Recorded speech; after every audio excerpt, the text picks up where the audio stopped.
Hello, educators, parents, and friends. If you are new to my channel, I am Dr. Blissful, former elementary school teacher, here to give you tips and tricks on elementary education. I am also the author of Breaking Free of Bullying, where I provide strategies for your kiddos and you to stay safe, happy, and emotionally well. So, for those guests that are returning, Shaka and how's it? So, I am feeling blissfully excited today. Uh, it's Friday, and yeah, it's been a great week. I had a birthday, I had a great New Year's. We're moving on to lesson 9. And for those of you that are new, I was a former elementary school teacher for about 20 years, but ideally, I'm a reading specialist, so I work with kiddos that are struggling in reading. So many of these lessons will cater to those deficits that the children are having approaching reading. Ideally, I work with ADH kids, that have autism as well, and other reading disabilities. So we've been working on sight words, and I think this is lesson 9. So if you missed any of my former lessons, just go ahead and you can subscribe to my channel and go back and look for those early lessons on how to start working with sight words to build that self-esteem in your struggling reader. Okay, let's go ahead and get started. So we're in lesson 9. The last time we met, we were talking about verbs. And just to recap a bit, we're going over nouns, verbs, and now we're moving on to adjectives, and we're using some visual aids to help us with our vocabulary. So as you recall, I said to make sure that you color code your grammar words. So for example, uh, nouns are in green over here. You probably can't see them, but they are in green. The verbs from lesson 8 are in blue. Now we're going to do adjectives next, which are in pink. And you can't see it really well from there, but I promise you they're all color coded. And there's a reason and a rhyme for that, and we'll talk about that in a minute. So the next thing we want to do, let's back it up a little. Let's say you read a story about the ocean. Let's say you read a story about jellyfish. So this is a painting that my daughter did back when she was, I think, 3rd or 4th grade. And you've noticed that I had it up along with my uh, mermaids because I love mermaids and fairies and the ocean. So there is a purpose for this. So now that we have gone over nouns, we are going to, obviously, you're going to review nouns, person, place, thing, animal, event, so on and so forth. You should review those every day. And it should be quick. If they don't remember, just tell them what it is. We'll go over the verbs. What's this? Jump, run, sit, cheer, clap, and hop. They should also have their own, set of sight words so that if they need to remind themselves of what the word is, they have their little cards, their cheat sheet, where they can look on the back or the front where they drew a picture to jog their memory. Okay. We will talk about phonics and phonemic awareness later on and how to correlate all these together. But right now, the purpose of this lesson was for those parents that were on break with their kids or they need a quick activity. If the kids are bored, this is why we started with sight words. Okay. So we read a story about jellyfish and your child or student drew a picture of jellyfish. Now, if you're in the classroom, you're going to have whatever graphic you need to facilitate this lesson. Now, at my school, we call these circle maps. I don't know what they call it at your school, but it's Venn diagram-ish. I forget, there's double bubble map, but anyways, we call these circle maps. So for the purposes of this lesson, that's what we're going to call it because I can't remember the other names. But those of you that are educators get what I'm saying. So you've read the story, you drew the picture. Now tell me something that you see in the picture. Okay, well, I see a jellyfish. Okay, so go ahead and put it up there. What else do you see? Well, it's purple, so write that up there. There's sand. It's green. It's swimming. It's in the ocean. It's shiny. If they say it's shiny, I think that's more of an upper level um, vocabulary. But depending on what they tell you will determine how advanced the vocabulary is. So if it's really basic, they're going to say purple sand, green ocean. If they are higher level, they're going to say something like maybe it's glowing, which is a higher level word. Okay, then others. Shiny is more of a higher level word. And then at the next activity, if you want to add synonyms to build that vocabulary, we can. But remember, for the purposes of these segments, we're working with struggling readers that really need to just build their self-confidence and self-esteem. So connecting the words to a visual expands their knowledge. Yes. So the next step we're going to do is they've already said um, what they notice on the pictures. So let's look at the word ocean.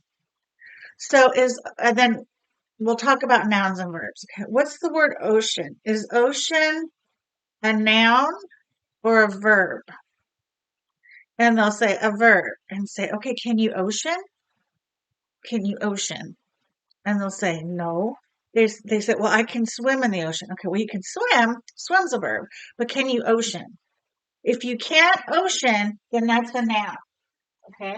And again, if they don't get it, it's not a big deal. Ocean. Where can we put that? Is it an animal? Is it a place? Is it a thing? An idea? A person?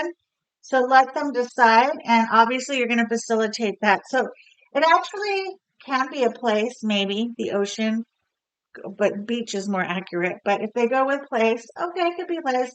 We're going to put it on thing. Ocean is a thing, but ocean can also be a place. So you let them put that under the thing category in the nouns section. Okay, the next word is sand. Okay, is that a noun or a verb? And they'll say some kids will say verb. Okay, can you verb?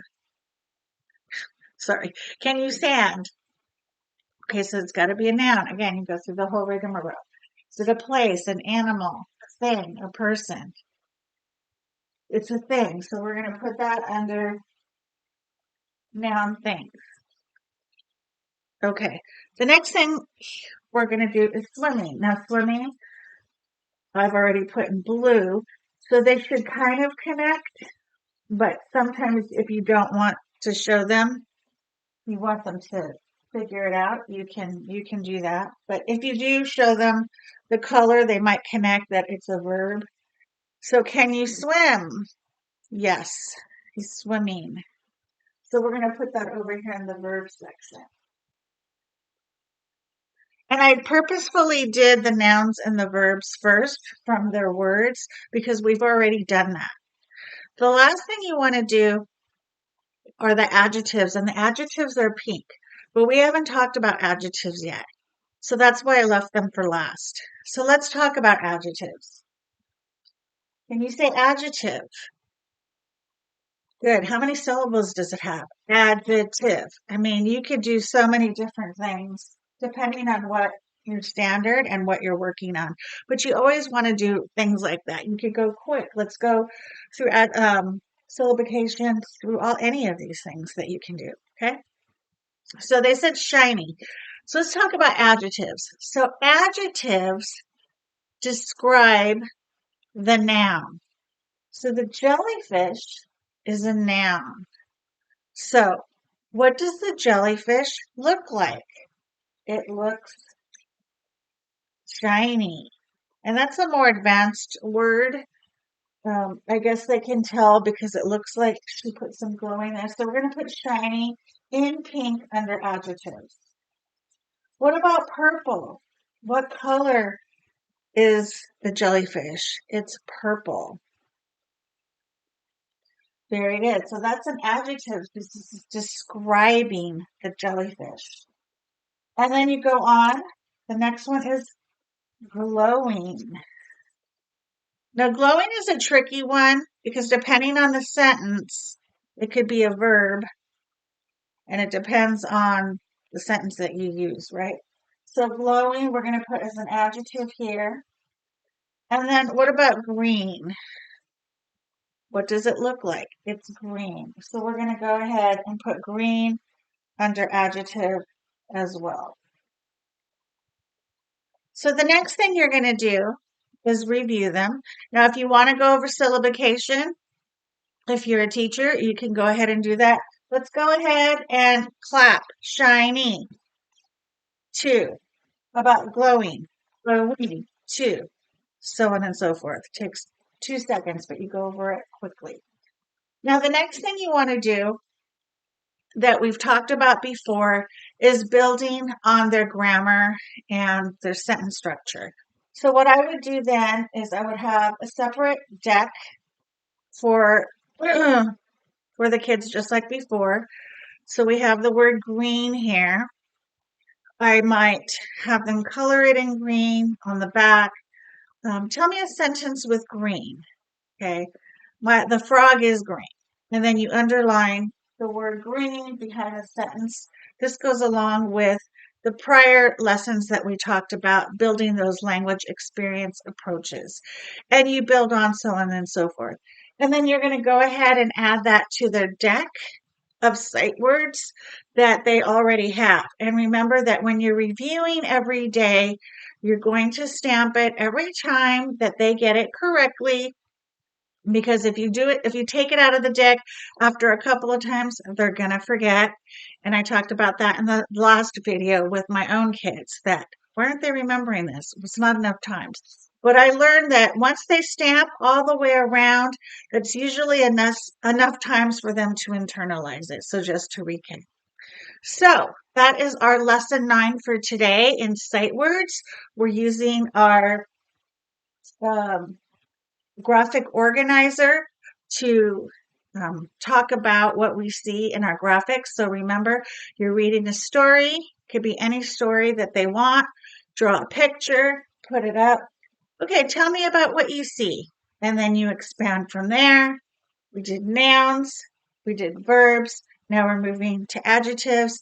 Keep in mind that you want to color code the nouns, color code the verbs, color code the adjectives so that it helps them. They have their own deck here with the picture on the back to help them remember what the words are. And then again, for that language experience approach, you're going to go ahead, tell me a sentence with the word green. And if you're remembering, we're using their own natural language. So if they say the frog was greened, then you're going to put the frog was greened. Okay. And we're going to move eventually from incorrect grammar to correct grammar. But for the purposes of building their self-esteem and their self-worth in reading, that's the process there. Okay, so that is our lesson for today, lesson 9. Tomorrow we're going to talk about compare and contrast. So it's a double Venn diagram usually, but if they're ours was called double bubble map. Whatever, it's all the same.